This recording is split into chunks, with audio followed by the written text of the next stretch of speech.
today I would like to explain about the topic formation of companies. So first PPT start చేసే ముందు ఒక brief introduction అనేది ఇస్తారు. Suppose Sam అనే person ఉన్నాడు. సో ఇప్పుడు అతని మైండ్ ఒక ఐడియా వచ్చింది ఒక బిజినెస్ మీద. సో ఆ బిజినెస్ని ఇంప్లిమెంట్ చేయాలనుకుంటున్నాడు.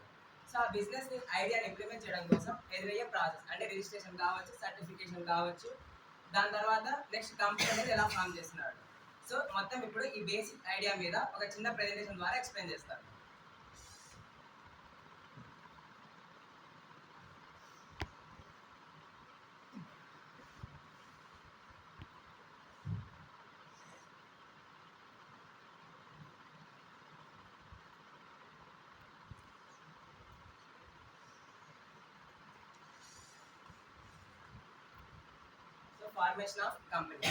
ఫార్మేషన్ ఆఫ్ కంపెనీస్కి వస్తే ఫస్ట్గా మనకి మేజర్గా 4 స్టెప్స్ అనేవి ఉంటాయి. అందులో ఫస్ట్ స్టెప్ ఏంటంటే promotion stage. So next second one is registration stage, third one incorporation stage, and fourth one is commencement of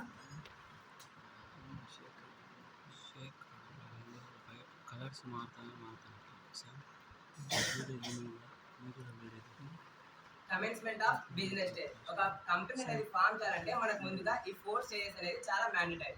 so ఇప్పుడు ఈ 4 స్టేజెస్లో ఈచ్ స్టేజ్లో ఏమేమి ప్రాసెస్లు ఉంటాయో దాని గురించి డీటెయిల్గా తెలుసుకుందాం.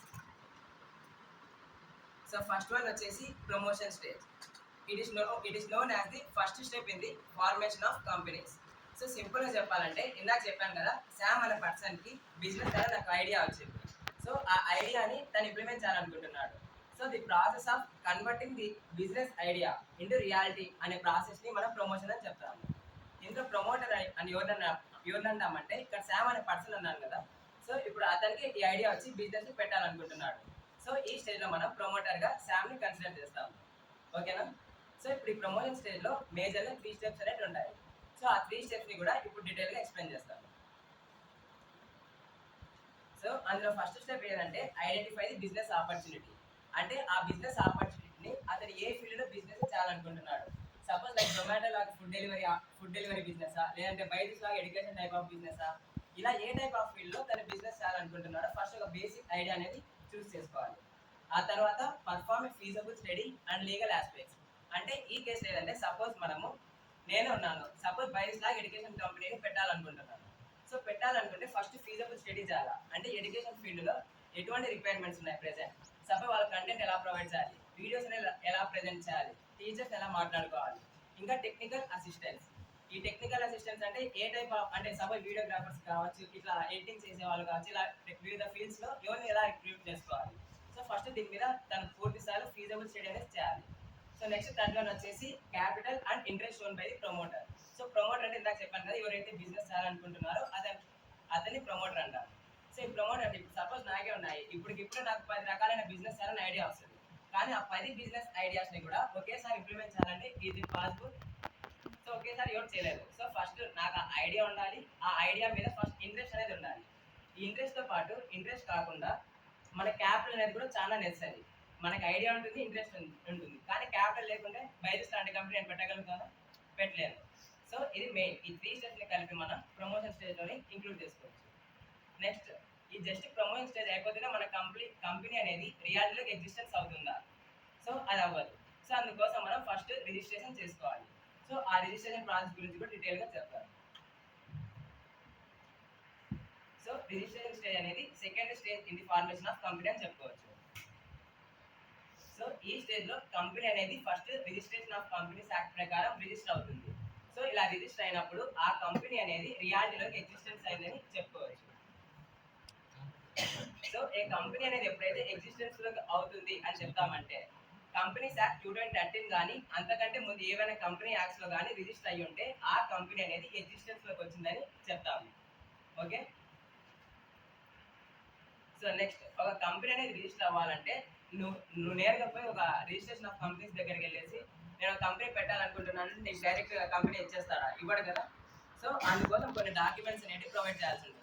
సో దాని గురించి కూడా ఇప్పుడు డీటెయిల్గా తెలుసుకుందాం. సో కంపెనీ రిజిస్టర్ చేసుకోవాలంటే మేజర్గా 6 స్టేజెస్ అనేవి ఉంటాయి. అందులో ఫస్ట్ వన్ ఏంటంటే మెమొరాండమ్ ఆఫ్ అసోసియేషన్. ఈ మెమరాండం ఆఫ్ అసోసియేషన్ అంటే మనకు సింపుల్గా చెప్పాలంటే 10th క్లాస్ ఎగ్జామ్స్ అయిపోతే మనకు 10th క్లాస్ మార్క్స్ మెమోని ఇస్తారు. సో ఆ మార్క్స్ మెమోలో మనకి మన డీటెయిల్స్ మన మార్క్స్ అనేవి ఉంటాయి కదా. సేమ్ అదే విధంగా ఒక కంపెనీ విషయానికి వస్తే ఆ కంపెనీ యొక్క నేమ్ ఏంటి, ఆ కంపెనీ యొక్క మేజర్ సిటీ అంటే ఏ సిటీలో ఉంది, హైదరాబాద్, బెంగళూరు, ఇలా ఏ సిటీలో లొకేట్ అయ్యి ఉంది. ఇంకా థర్డ్ వన్ ఆబ్జెక్టివ్స్, ఆ కంపెనీ యొక్క మెయిన్ ఆబ్జెక్టివ్స్ అనేవి ఏంటివి. వీటితో పాటు ఆ కంపెనీ యొక్క లయబిలిటీస్ అండ్ క్యాపిటల్ రిక్వైర్మెంట్, ఈ 5 కలిపి మన మెమరాండం ఆఫ్ అసోసియేషన్లో రిజిస్టర్ చేసుకోవాలి. సో ఈ మెమరాండం ఆఫ్ అసోసియేషన్లో ఇవన్నీ డీటెయిల్స్ మెన్షన్ చేసిన తర్వాత ఆ కంపెనీ యొక్క ఫౌండర్స్ ఉంటారు కదా.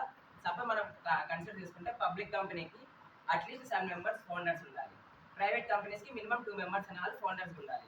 సో ఈ ఫౌండర్స్ అనే వాళ్ళ సిగ్నేచర్ చేసిన తర్వాతే ఈ మెమరాండం ఆఫ్ అసోసియేషన్ కంప్లీట్ అవుతుంది. సో ఇది మేజర్గా first step in registration stage. And second one వచ్చేసి ఆర్టికల్ ఆఫ్ అసోసియేషన్. ఇందాక మనము మెమరాండం ఆఫ్ అసోసియేషన్ ఒక స్టెప్ చెప్పాము, ఆబ్జెక్టివ్స్ ఆఫ్ ది కంపెనీ అని. సో ఈ ఆబ్జెక్టివ్స్ని ఎలా ఆ కంపెనీ ఫుల్ఫిల్ చేస్తుంది, సో ఆ డీటెయిల్స్ గురించి అంతా కూడా మనం ఈ సెకండ్ స్టెప్లో కన్సిడర్ చేస్తాము. దీన్నే ఆర్టికల్ ఆఫ్ అసోసియేషన్ అంటారు. ఈ ఆర్టికల్ ఆఫ్ అసోసియేషన్లో కూడా ఫస్ట్ మెమరాండం ఆఫ్ అసోసియేషన్లో ఎవరైతే సిగ్నేచర్ చేసి ఉంటారో వాళ్ళందరూ కూడా ఈ ఆర్టికల్ ఆఫ్ అసోసియేషన్లో సిగ్నేచర్ చేయాలి. అది second stage. And third stage వచ్చేసి preparing a list of directors. ఏ కంపెనీకైనా కూడా just promoters and founders are mandatory కాదు. సో ఆ కంపెనీ కింద సర్టెన్ డైరెక్టర్స్ అనే వాళ్ళు ఉంటారు. ఆ కంపెనీకి ఆ డైరెక్టర్స్ ఎవరెవరో వాళ్ళ ఎలిజిబిలిటీస్ ప్రకారం ఆ కంపెనీ యొక్క ఫౌండర్ రిక్రూట్ చేసుకుంటారు. సో ఇలా డైరెక్టర్స్ని లిస్ట్ చేసిన తర్వాత నెక్స్ట్ ఫోర్త్ స్టేజ్ ఏంటంటే ఆ డైరెక్టర్స్తో ప్రమాణ స్వీకారం చేపినట్లు అనుకోవచ్చు. ఇప్పుడు సపోజ్ నేను సీఎం అయితే పవన్ అనే నేను అని ప్రమాణం చేస్తాను. సేమ్ అదే విధంగా ఒక డైరెక్టర్గా కంపెనీకి ఎలక్ట్ అయిన తర్వాత ఈ కంపెనీ యొక్క బాధ్యత అంతా నేను తీసుకుంటున్నాను అన్నట్లు ఒక రిటర్న్ రూపంలో సైన్ చేసి ఆ కంపెనీకి సబ్మిట్ చేస్తారు. ఇది రిజిస్ట్రేషన్ స్టేజ్లో fourth step. And fifth step ఏంటంటే the notice of the address of office should be filed successfully. అంటే మనం ఫస్ట్ మెమరాండం ఆఫ్ అసోసియేషన్లో జస్ట్ సిటీ పేరు మాత్రమే మెన్షన్ చేస్తాము. ఇందులో ఏంటంటే స్టేజ్లో ఆ కంపెనీ యొక్క మెయిన్ లొకేషన్ ఎక్కడ ఉంది అంటే ఎగ్జాక్ట్ లొకేషన్తో సహా మెన్షన్ చేయాలి. వాటితో పాటు ఆ కంపెనీ యొక్క సబ్ బ్రాంచెస్ ఎక్కడ ఉన్నాయి, ఈ డీటెయిల్స్ అన్నిటి కూడా ఈ రిజిస్ట్రేషన్ ఆఫ్ కంపెనీ యాక్ట్ ప్రకారం సబ్మిట్ చేయాల్సి ఉంటుంది. అండ్ నెక్స్ట్ వచ్చేసి ఏ స్టాట్యుటరీ డిక్లరేషన్. అంటే ఈ యొక్క డిక్లరేషన్ అనేది సబ్మిట్ చేయాలి. ఇది ఎవరి ద్వారా అంటే ఏదైనా హైకోర్టు ఆర్ సుప్రీంకోర్టు జడ్జి ద్వారా ఒక డిక్లరేషన్ ఫామ్ అనేది తయారు చేసి ఈ రిజిస్ట్రేషన్ ఆఫ్ కంపెనీస్ కింద సబ్మిట్ చేయాల్సి ఉంటుంది. సో ఈ 6 స్టెప్స్ ఎవరైతే కంపెనీ చేస్తారో ఆ కంపెనీ అనేది రిజిస్ట్రేషన్ అయినట్టు. సో ఇప్పుడు కంపెనీ అనేది ఎగ్జిస్టెన్స్లోకి వచ్చింది. సో కేవలం రిజిస్ట్రేషన్ అవుతుందే సరిపోదు. అంటే నెక్స్ట్ ఫ్యూచర్ ఎవరైనా ఆఫీసర్ వచ్చి ఈ కంపెనీ ఉందా లేదా ఎగ్జిస్టా అని చెప్పండి, నేను రిజిస్టర్ చేసుకున్నాను జస్ట్ సరిపోదు. అంటే నేను రిజిస్టర్ చేసుకున్నా కానీ దాంట్లో ఒక ప్రూఫ్ కావాలి కదా. ఇంకా చెప్పాలంటే మనం పుట్టినప్పుడు మనకి ఆధార్ కార్డు కానీ బర్త్ సర్టిఫికేట్ కానీ ఏదో ఒకటి ఇస్తారు. సేమ్ అదే విధంగా ఒక కంపెనీ విషయానికి వస్తే కూడా మనకి బర్త్ సర్టిఫికేట్ ఎలా అయితే ఉంటుందో సేమ్ అదే విధంగా మనకి థర్డ్ స్టెప్లో అంటే సర్టిఫికేట్ ఆఫ్ ఇన్కార్పొరేషన్ అనేది చాలా మ్యాండటరీ. సో ఈ సర్టిఫికేట్ ఆఫ్ ఇన్కార్పొరేషన్ సింపుల్గా మన బర్త్ సర్టిఫికేట్తో కంపేర్ చేసుకోవచ్చు. ఈ సర్టిఫికేట్ వచ్చేసి ఇందాక మనం 6 స్టేజెస్లో రిజిస్ట్రేషన్ చెప్పాము కదా. ఈ 6 స్టేజెస్ని అన్ని సాటిస్ఫై చేస్తేనే రిజిస్ట్రార్ అనేవాడు ఈ సర్టిఫికేట్ ఆఫ్ ఇన్కార్పొరేషన్ అనే సర్టిఫికేట్ని ఇస్తాడు. సో ఇక్కడ ఒకటి sample example of certificate of incorporation. ఎప్పుడైతే ఈ సర్టిఫికేట్ అనేది మనకు వస్తుందో మన కంపెనీ యొక్క ఎగ్జిస్టెన్స్ అనేది రియాలిటీలోకి వచ్చిందని ఫైనలైజ్గా చెప్తాము. ఇది third stage.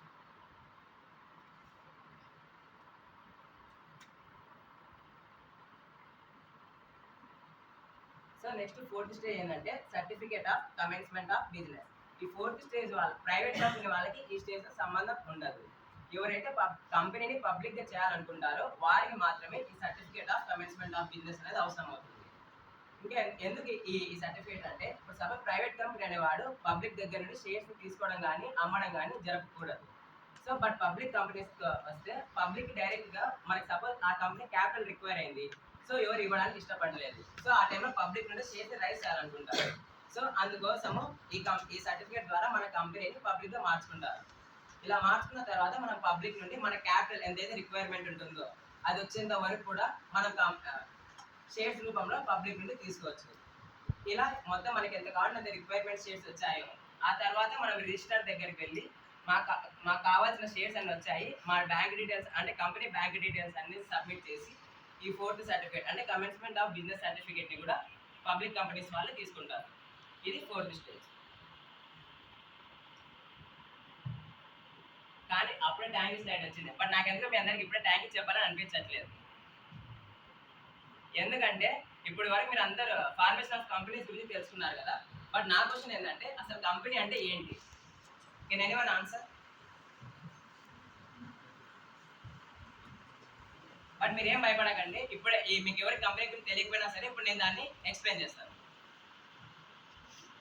So what is a company? So మనం సింపుల్ డెఫినేషన్ కిందకి వస్తే ఫస్ట్ ఒక ఆర్గనైజేషన్ మనం కంపెనీగా ఎప్పుడైతే ట్రీట్ చేస్తామంటే ఆ ఆర్గనైజేషన్ అనేది కంపెనీ యాక్ట్ 2013 కానీ అంతకంటే ముందు ఏదైనా కంపెనీ లాలో రిజిస్టర్ అయ్యి ఉంటే ఆ ఆర్గనైజేషన్ ని కంపెనీ అని చెప్పుకోవచ్చు. ఇది బేసిక్ డెఫినేషన్. కానీ మనం ఇంకా డెప్త్గా కంపెనీ గురించి డెఫినేషన్లోకి వెళ్తే ఇప్పుడు సెకండ్ డెఫినేషన్ చూపిస్తాను. సో కంపెనీ అనేది ఒక ఆర్టిఫిషియల్ పర్సన్ గా ట్రీట్ చేయొచ్చు. అంటే ఇప్పుడు నేను ఎలా ఉన్నానో కంపెనీ కంటే సపరేట్ ఐడెంటిటీ అనేది ఉంటుంది. సేమ్ నాకైతే ఏమేమి రూల్స్ ఉంటాయో కంపెనీ కూడా సపరేట్ రూల్స్ అనేవి ఉంటాయి. ఇంకా అది కంపెనీ అనేది ఒక లా రూపంలో వచ్చి ఉంటుంది. అంతేకాకుండా దానికి సపరేట్ లీగల్ ఎంటిటీ, అంటే ఆ కంపెనీ అకౌంట్ పేరు మీదనే బ్యాంక్ అకౌంట్స్ ట్రాన్సాక్షన్స్ కానీ ఏదైనా బిల్డింగ్స్ ని కొనాలన్నా కూడా మన పేరు మీద కాకుండా డైరెక్ట్ కంపెనీ పేరు మీద కూడా ఏ వస్తువులైనా కొనొచ్చు. సో ఇది second point. And third one is perpetual successor. ఈ డెఫినేషన్ కంటే కూడా మీకు ఒక చిన్న ఎగ్జాంపుల్ ద్వారా చెప్తాను. సపోజ్ మనకి రిలయన్స్ కంపెనీ అందరికీ తెలుసు. సో రిలయన్స్ కంపెనీ యొక్క ప్రెసెంట్ ఫౌండర్ ఎవరు? ప్రెసెంట్ చైర్మన్ అనుకోవచ్చు, ముఖేష్ అంబానీ అని చెప్తాం డైరెక్ట్ గా. బట్ ముఖేష్ అంబానీ కంటే ముందు ధీరుభాయ్ అంబానీ ఈ కంపెనీని స్టార్ట్ చేశాడు. బట్ ఇప్పుడు ప్రెసెంట్ ఓనర్ అయితే ముఖేష్ అంబానీ. సో కంపెనీ పేరు మాత్రం రిలయన్సే. బట్ ఒకప్పుడేమో ధీరుభాయ్ అంబానీ అండ్ ప్రెసెంట్ ఏమో ముఖేష్ అంబానీ. ఇలా ఓనర్స్ మాత్రం మారుతూ ఉంటారు కానీ కంపెనీ మాత్రం ఎప్పటికైనా స్టాండర్డే. సో ఈ పాయింట్ ని మనం పర్పెచువల్ సక్సెషన్ అని అంటాం. అండ్ కామన్ సీల్, అంటే ఇప్పుడు మనకైతే సిగ్నేచర్ ఎలాంటి వాల్యూ ఉంటుందో ఆ కంపెనీ యొక్క సీల్ కూడా సేమ్ అదే వాల్యూ అనేది ఉంటుంది. అంటే ఇప్పుడు సపోజ్ బిజినెస్ ట్రాన్సాక్షన్లకు కానీ బిజినెస్ డీల్స్ కానీ ఏది కుదుర్చుకోవాలన్నా కూడా మన సిగ్నేచర్తో పాటు ఆ కంపెనీ సీల్ అనేది కూడా కామన్గా ఉంటుంది. సో ఈ మేజర్గా ఈ ఫోర్ని కూడా మనం కంపెనీ యొక్క మెయిన్ క్యారెక్టరిస్టిక్స్ అని కూడా చెప్పుకోవచ్చు. సో ఇప్పుడు మీ అందరికి కంపెనీ గురించి, ఫార్మేషన్ ఆఫ్ కంపెనీ గురించి ఒక ఐడియా అనేది వచ్చింది అనుకుంటా. సో ఇంకేమైనా డౌట్స్ ఉన్నాయా?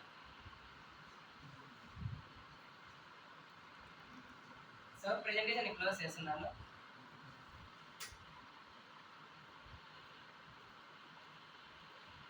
So thank you for giving this golden opportunity.